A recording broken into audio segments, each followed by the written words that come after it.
Ang dami pong bunga ng makopa, guys. Tingnan nyo po, oh. Sobrang dami po ng bunga. Ito po yung green na makopa.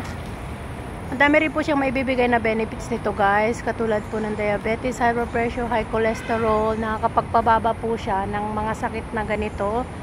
At hindi lang po yan, guys. Masarap din po siya nakainin. Tapos, pwede nating ilahok din to at gawing candy or gawing cake, guys. Madami po siyang magagawa. Madami po siyang benefits ang makopa, guys.